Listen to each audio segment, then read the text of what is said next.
মঞ্চে উপস্থিত শ্রদ্ধেয় কমরেড মোহাম্মদ সেলিম মহাশয়, এছাড়াও উপস্থিত আছেন কমরেড মাননীয় অমিয় পাত্র মহাশয়। আমাদের প্রার্থী উপস্থিত ছিলেন, কিছুক্ষণ আগে বক্তব্য দিলেন দেবলীনা হেমব্রমদি।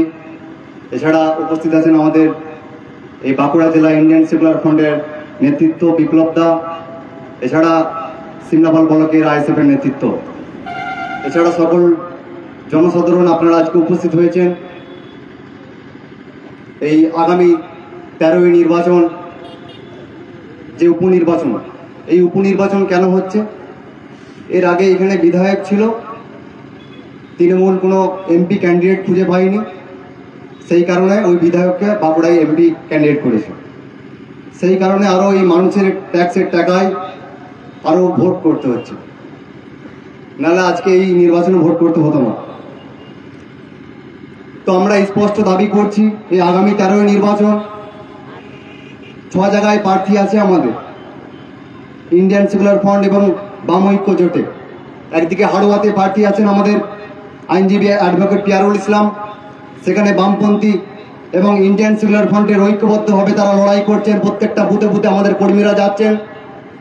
আমরাও ঠিক একইভাবে এই তালডাংরা বিধানসভার মধ্যে আমাদের ইন্ডিয়ান সেকুলার ফ্রন্টের যে সমস্ত সমর্থকবৃন্দ, আমাদের নেতৃত্ব আছে, আমরা প্রত্যেকটা মিটিংয়ে উপস্থিত থাকছি এবং সাধারণ মানুষকে আমরা সজাগ করছি যে আমরা বাম ঐক্য সহ ইন্ডিয়ান সেকুলার ফ্রন্ট এই বাঁকুড়া জেলার মধ্যে জোট হয়ে আমরা একইভাবে ঐক্যবদ্ধভাবে লড়াই করছি। আগামী 13ই নির্বাচন এই তৃণমূল এবং বিজেপিকে পরাস্ত করতে আগামী 13ই নির্বাচন ঐক্যবদ্ধভাবে আমরা বুকে বুকে বুক চিতিয়ে বুতে বুতে আমরা লড়াই করে যাবো। এই সিমলাপাড়ের মধ্যে আমরা এই ঐক্যবদ্ধ আজকে হয়েছি। অন্যদিকে দেবলীনাদি বলছিলেন যে আজকে পাড়ায় পাড়ায় যেইভাবে আদিবাসী হোস্টেল থেকে শুরু করে একাধিক সংখ্যালঘু প্রতিষ্ঠানগুলোয় শিক্ষক নেই, আদিবাসী হোস্টেল বন্ধ করে দিয়ে হচ্ছে। আমরা একের পর এক দাবি করছি। 2021 সালের পর থেকে যখন আমরা আন্দোলন করছিলাম, আনিস খান আমাদের সহযোদ্ধা ছিল, আমরা একসাথে যখন কাজ করছি, আমতার মধ্যে একাধিকবার আমরা মিটিং করেছি, সেখানে যে আমাদের বিভিন্ন নীতি নির্ধারণ করতাম, সেখানে আমরা একমাত্র দাবি রেখেছিলাম যে মাদ্রাসা যেমন শিক্ষা বোর্ড আছে সেই রকম একইভাবে আদিবাসী শিক্ষা বোর্ড করতে হবে। কারণ আদিবাসীদের যেইভাবে তারা স্কুল বন্ধ হচ্ছে, পঠন পাঠন বন্ধ হচ্ছে, সেই কারণে আদিবাসী এলাকা পিছিয়ে পড়ছে। আমরা এই দাবিটাও আজকে করছি যে এইখান থেকে যদি আমাদের জোট প্রার্থী আজকে বিধানসভায় যান, তিনি দাবি করবেন মাননীয় মুখ্যমন্ত্রীর কাছে বিধানসভায় চোখে চোখে থেকে প্রশ্ন করবেন যে বিধানসভার পার্লামেন্টের মধ্যে পৃথক সন্তানী ভোট কেন হচ্ছে না এতদিন ধরে, সেই অবস্থা কিন্তু এই আমাদের প্রার্থী তুলবেন। আমাদের একমাত্র বিধায়ক নওশাদ সিদ্দিকী, তিনি বিধানসভায় আওয়াজ তুলছেন।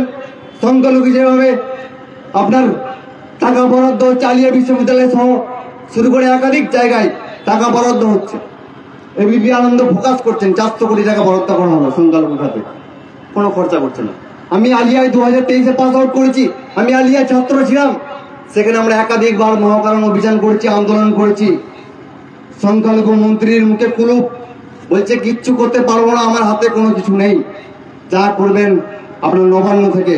তাহলে আজকে আমরা যখন এই গ্রাম থেকে, আমার এই এলাকায় বাড়ি, আমি যখন সেই আলিয়া বিশ্ববিদ্যালয়ে পড়াশোনা করছি, হয়তো দূর থেকে ভাবতাম যে নীল সাদা নবান্ন 14 তলা বিল্ডিং, অন্যদিকে আলিয়া বিশ্ববিদ্যালয় বেলায় আপনার 14 তলা বিল্ডিং, সেখানে হয়তো খুব ভালো পঠন পাঠন হয়।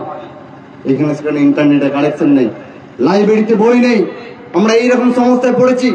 আমরা মহাকরণে যে সেখানে অভিযোগ করেছি, জানিয়েছি। আজকে আমরা বুঝতে পারছি যে বাজেটে যে টাকা বরাদ্দ হয় সেটা কিন্তু খরচা হয় না। ভারতা বাজেটে যে টাকা বরাদ্দ হয় সেটা কিন্তু খরচা হয় না, অথচ মিড ডে মিলের টাকা, কোথাও কেউ অ্যাক্সিডেন্টে মারা গেছে, সেই মিড ডে মিলের টাকা সেখানে যে তাকে অনুদান দেওয়া হচ্ছে। আজকে আমাদের সাধারণ মানুষের, খেটে খাওয়া মেহনতি মানুষের যে ট্যাক্সের টাকা ও বোবাই করা হচ্ছে। আমরা ইন্ডিয়ান সেকুলার ফ্রন্টের পক্ষ থেকে বাম ঐক্য জোটে আমরা আওয়াজ তুলছি যে দিকে দিকে এই সিমলাপাল এলাকার মধ্যে বিশ্ববিদ্যালয় একটা করতে হবে। আমরা এই দাবিও করছি, কারণ বাঁকুড়া বিশ্ববিদ্যালয় নামের আছে, এই এলাকার মানুষরা বাঁকুড়া টাউনের মধ্যে অর্থের অভাবে তারা কিন্তু হোস্টেল নিয়ে পড়াশোনা করতে পারে না। এই আদিবাসী মহিলারা, আদিবাসী ছাত্রছাত্রীরা, সংখ্যালঘু ছেলেমেয়েরা তারা কিন্তু স্কুল ছুটছে, তারা কিন্তু উচ্চশিক্ষায় শিক্ষিত হতে পারছে না। আর এই আদিবাসী এলাকায় আমরা তো পঞ্চায়েত ভোটে দেখেছি স্কুল বন্ধ, আদিবাসী এলাকায় একটা শিক্ষক নেই, অথচ আপনার পাড়ায় পাড়ায় মদের দোকান করে দেওয়া হয়েছে। মদের দোকানে নাকি প্রচুর মুনাফা কামাচ্ছে এই সরকার। আর এই এলাকায় আপনার যারা শাসক দলের নেতা মন্ত্রীরা আছেন তারা এই নদী থেকে বালি তুলছেন, বালি তুলে তারা কিন্তু একদম কোটি কোটি টাকা অর্থ তারা পকেটে পড়ছেন। আর সাধারণ মানুষের জন্য কিচ্ছু নেই, লবড়ঙ্কা। ভোট এলেই শুধু লক্ষ্মীর ভান্ডারের ভয় দেখাচ্ছে। আচ্ছা, লক্ষ্মীর ভান্ডারটা কি তাদের বাবার টাকা থেকে দেওয়া হচ্ছে নাকি? লক্ষ্মীর ভান্ডারটা কি মাননীয় মুখ্যমন্ত্রী মমতা ব্যানার্জি চাষের টাকা থেকে দেওয়া হচ্ছে নাকি? লক্ষ্মীর ভান্ডারটা কি অভিষেক ব্যানার্জির কালীঘাটের ট্যাক্সের টাকা থেকে দেওয়া হচ্ছে নাকি? আপনার আমার মতো মেহনতি মানুষ, ছাত্র, যুব, কৃষক সবাই ট্যাক্সের টাকা থেকে সামাজিক প্রকল্পের টাকা দেওয়া হয়। আজকে বড় বড় ভুটানে মারানো হবে না এই এলাকায়। আমি বুথে বুথে আমরা জবাব আপনাদেরকেও দিতে হবে। হয়তো তৃণমূলের যারা খুব লম্পজম্ব করছে তারা বলবে যে আমাদের ট্যাক্সেরটা, আমাদের লক্ষ্মীর ভান্ডার নিচ্ছিস, আমাদের এই নিচ্ছিস, তার নিচ্ছিস। তখন মুখের উপরে জবাবটা আপনারা দেবেন যে তোদের বাবার টাকা নিয়ে নি, আমি পঞ্চায়েতের ট্যাক্সের টাকা দিই, তারপর সেই লক্ষ্মীর ভান্ডার টাকা ঢুকে। আপনাদের সেটা বলতে হবে। আমি আর বেশি কিছু বলবো না। আমাদের কমরেড প্রধান বক্তা এখানে উপস্থিত আছেন। আমরা আগামী 13 নভেম্বর যে ভোট, সেই ভোট প্রত্যেকটা বুথে বুথে আমরা বক্তৃতা দিয়ে লড়াই করব। বুথ আমরা কিন্তু ছাড়বো না। বুথের মধ্যেই কিন্তু আসল ভোট হয়। আমরা যে সভা করছি, মানুষকে সামাজিক সচেতন করছি, সেটা কিন্তু ঠিক আছে, কিন্তু আমাদের আসল ভোট সেই বুথের মধ্যে হবে। ভোটের আগের দিনে ফিস্টি খাইয়ে ভোট দেবেন না। ভোটের আগের দিনে ফিস্টি খাইয়ে ফিস্টি খেয়ে নেবেন, কিন্তু ভোট আপনি দেবেন শিক্ষার জন্য, অধিকারের জন্য, আপনার বিশ্ববিদ্যালয়ের জন্য, আপনার স্কুলে শিক্ষক নেই সেই জন্য কিন্তু আপনি ভোট দেবেন। নাহলে কিন্তু হবে আপনি ফিস্টি খেয়ে ভোট দেবেন। পরের দিনে যখন আপনি জল চাইতে যাবেন, সেই নেতাই বলবে ফিস্টি খেয়ে তো ভোট দিয়েছো, জলের জন্য তো ভোট দাও না। প্রশ্ন কিন্তু তারাই করবে।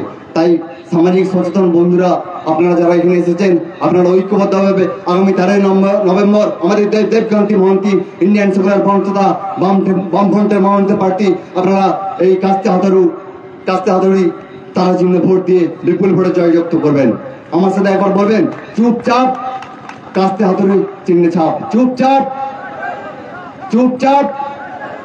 ইন্ডিয়ান সেকুলার ফ্রন্ট জিন্দাবাদ, ইনকলাব জিন্দাবাদ।